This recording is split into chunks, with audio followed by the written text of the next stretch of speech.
Life is bloody weird. I exist in a different world, a world where watching you is what fascinates me. It was about 6 or 7 months later.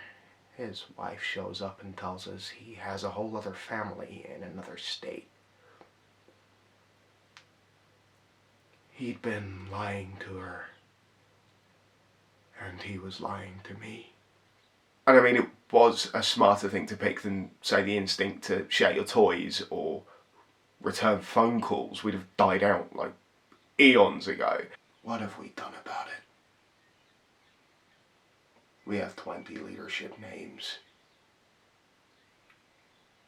And we have eliminated 4 of them. So, I guess I forgot to tell you the things that I was supposed to tell you, but that I always felt in my heart. You love them and they know it, and they love you and you know it. But it's a party and you're both talking to other people and you're laughing and shining, and then you look across the room and catch each other's eye. But not because you're possessive. Okay. Now, open the pericardium and put a 2O-proline purse string around the auricle of the right atrium. But we're starting a dogging club. Oh. Mr. Zimbardo at number 9, Oh. so you might like to join. You don't just sing badly, you molest the music in a way I find personally offensive. You have the magnetism of a towel and an inherent allergy to anything approaching even basic talent. Awful. What do you call the message or meaning that's right there on the surface, completely open and obvious? They never talk about that. What do you call what's above the subtext? The text? Okay, that's right. Do you remember that time I made you breakfast in bed? Although, I have to admit you weren't very grateful. All I needed was a simple thank you, not how did you get into my house. Garbo, Gable and Lombard, and Jimmy Stewart and Jimmy Cagney, Fred and Ginger, they were gods.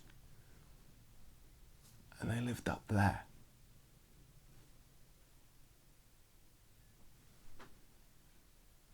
That was Olympus.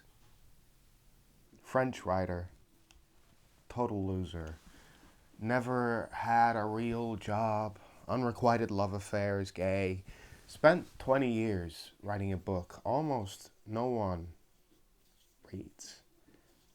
But he's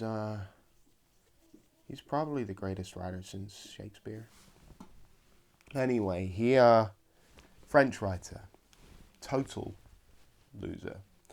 Never had a real job, unrequited love affairs, gay, spent 20 years writing a book almost no one reads. But he is probably the greatest writer since Shakespeare. Anyway, I feel like that all the time, like every day, and I don't ever get that feeling you get when you ride the roller coaster when you feel better. Take it from me. You're always better off with a really good lie. You don't really care about where you were going in the first place, because you like it where you're at. That's how it is for me. I like it where I'm at. Alright. I find you attractive.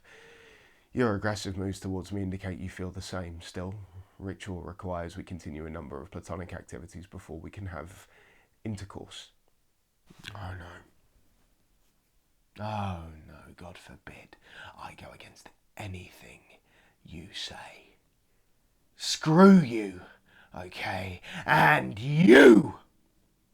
Don't you dare look at me like I'm some sort of lower class freak. There was this one day where she just couldn't cope anymore, and she got all these pills and a bottle of whiskey, and she lined them all up. And just before she was going to take them, she heard Dad moan from next door, and she went through to see him and looked down on his face, and there was a smile. Just a brief smile, just for a second. I'm not dictating. When two people talk, that's just what happens. You only get to control what comes out of your own mouth, and once it's out there, it's up to the other person. No, you have the problem. You're just not willing to acknowledge it. This is who I am. This is who I've always been, and you have accepted me. You have supported me.